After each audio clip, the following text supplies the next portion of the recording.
They called just after midnight. Voice tight, clinical. "Your daughter's in the emergency ward, Mr. Reese. You should come." I didn't ask questions, didn't need to. The sound in the nurse's voice wasn't medical, it was personal. Regret curled behind every syllable. By the time I reached the hospital, my pulse was a hammer in my throat. Boots still muddy from Fort Bragg, I hadn't even unpacked. Room 304, pediatric trauma. She was small, too small, wrapped in thin white sheets. Bruises bloomed purple on her arms like someone had planted violence under her skin. Tears streaked down her cheek, and her voice barely made it through the sobs. "Dad, I came home early, and Mom," her voice broke. "Mom was with Uncle Rick in your bed." I screamed, "And his guards." She looked away. "They threw me down the stairs. They're still there, drinking your whiskey." She was 9. My daughter was 9, and someone threw her down the stairs. My knuckles tightened around the bed rail, my jaw locked. I didn't scream, didn't cry, I planned. Emma had always said Rick was harmless. Her half-brother, businessman, sleazy teeth and tailored suits. A parasite with a yacht and too many bodyguards for someone who ran logistics. We never trusted each other. Now I knew why.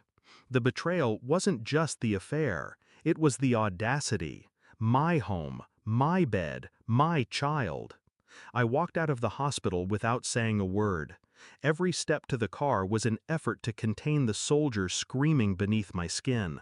I'd seen worse in Kandahar, but this was personal. And when it's personal, I don't go loud, I go quiet, surgical.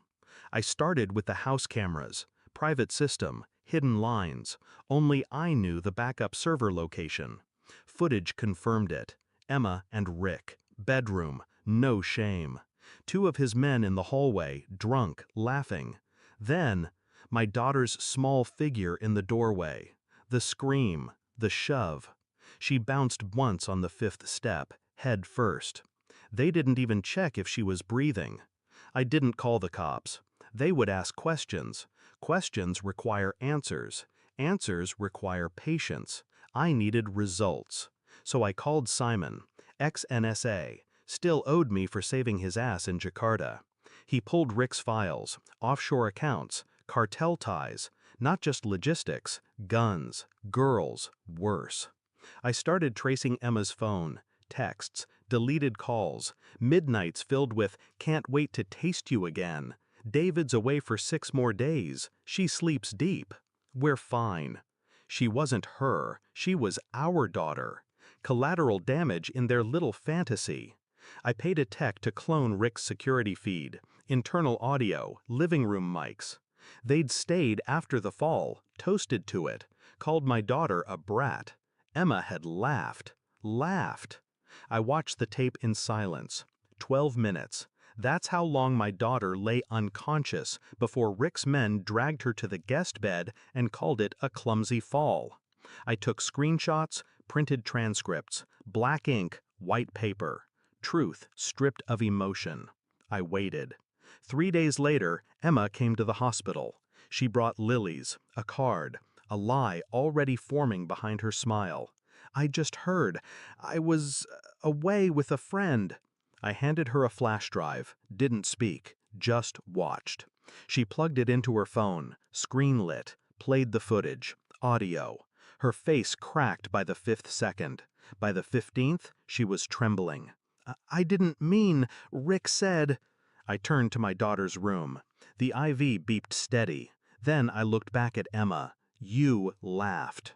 She tried to speak. I was already walking away. The next night, I waited. Backyard, darkness, silent boots in soft grass. They were inside. Rick, his guards, whiskey bottle, my chair. I didn't burst in, I cut the power. Silence swallowed the house like a shroud.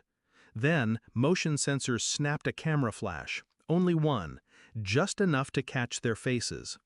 I stepped through the front door, calm, empty-handed. They stood up, tense, ready. Rick smirked. "You don't want this fight, David." I handed him a folder. Inside is everything you and Emma said, did. Everything my lawyer needs. He flipped through, faces pale under flashlight glare. Police? He asked. I shook my head. Worse. Feds. Simon had made sure. Trafficking, fraud, tax evasion. The kind of charges that erase people from countries. You won't see the inside of a courtroom, I said, and you won't touch my daughter again. Rick stepped forward. I didn't move. I've got men. I nodded toward the shadows. So did I.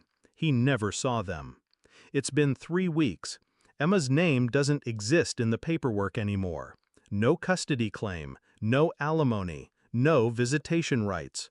Rick vanished, or was erased. Doesn't matter. My daughter sleeps peacefully now. She still asks, sometimes, why Mommy left. I tell her, some people walk away before they're exposed. Others wait until it's too late. She nods like she understands. One day, she will. People ask if I miss my wife. I tell them I lost her long before she left, and that the 5th step on our stairs still creaks, like a warning or a reminder. Some betrayals leave bruises. Others leave blueprints. Moral of the story? Some wounds don't bleed, they calculate. The deepest betrayals come from within the home, and the quietest revenge is letting the guilty destroy themselves with the truth.